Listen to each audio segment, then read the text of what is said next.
Erika Kirk has expressed her belief that her husband's accused killer will ultimately face justice from a higher power with a stern remark.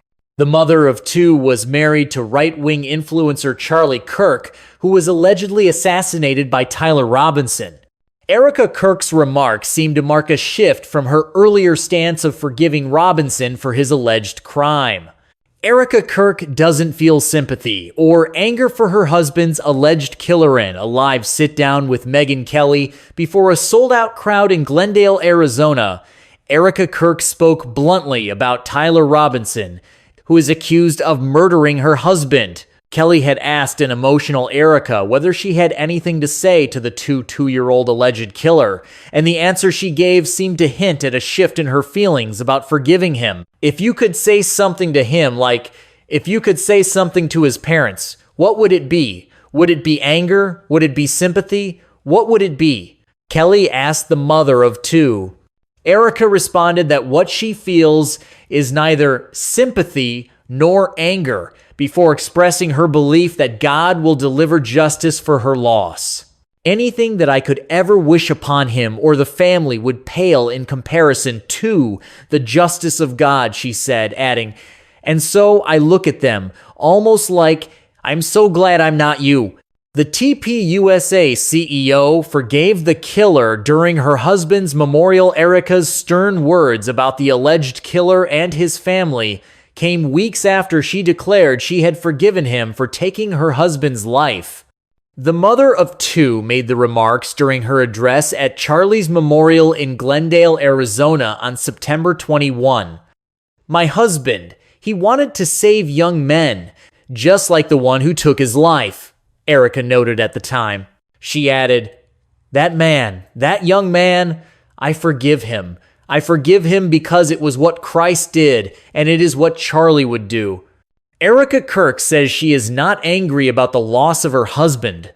The mother of two also explained why she chooses not to be angry about her husband's death, despite the emotional toll her loss has taken on her. The enemy would love for me to be angry, she said. He would love it. But it would distract me from building what Charlie entrusted to me, raising our babies, turning point, being there for the team, being there for what the future holds. Erika and Charlie share two children, a daughter, Sarah Rose, born in August 2022, and a son, whose name remains undisclosed, born in May 2024. After the right-wing activist's death, she assumed the role of CEO of Turning Point USA, the non-governmental organization her late husband founded in 2012. As for the suspected killer, Robinson, he's currently being detained in the Utah County Jail, with his next hearing slated for the 30th of January 2026.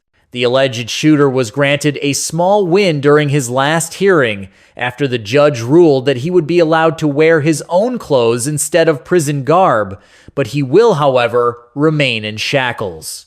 Robinson faces charges of aggravated murder, felony discharge of a firearm, a violent offense committed in the presence of a child, 2 counts of obstruction of justice, and 2 counts of witness tampering. Erika Kirk addressed her viral hug with J.D. Vance. More revelations were made during Erika's interview with Kelly, including details about her viral hug with J.D. Vance. At a Turning Point USA event after her husband's death, the mother of two and the vice president shared an emotional moment that sparked some backlash over her touchy demeanor. Responding to the criticism, Erika said her love language is touch, and that she was in no way trying to be inappropriate with Vance. She also shared the brief conversation they had during the moment they hugged. Vance says, "I'm so proud of you." And I say, "God bless you," and I touch the back of his head, Erika revealed. She added, "Anyone whom I have hugged, that I have touched the back of your head when I hug you, I always say, God bless you." Erika Kirk faced backlash over advice to young couples. During the sit-down, Erika also noted that she wished she had been pregnant with Charlie's child before his death, and that she now advises young people not to delay having children in pursuit of their careers. Now, when I see young couples, I tell them, please, don't put it off. Especially if you're a young woman, don't put it off, she shared. The mother of two added, you can always have a career. You can always go back to work. You can never just go back to having children, and they grow so fast and so quickly. Her remarks raised eyebrows online, with some people claiming she was being hypocritical. One user noted, Erika Kirk is so thinking disingenuous for a lot of reasons, but especially for telling young women they can always go back to work or having a career, but don't put off having kids. She had her first baby when she was in her mid-30 seconds after getting an advanced degree.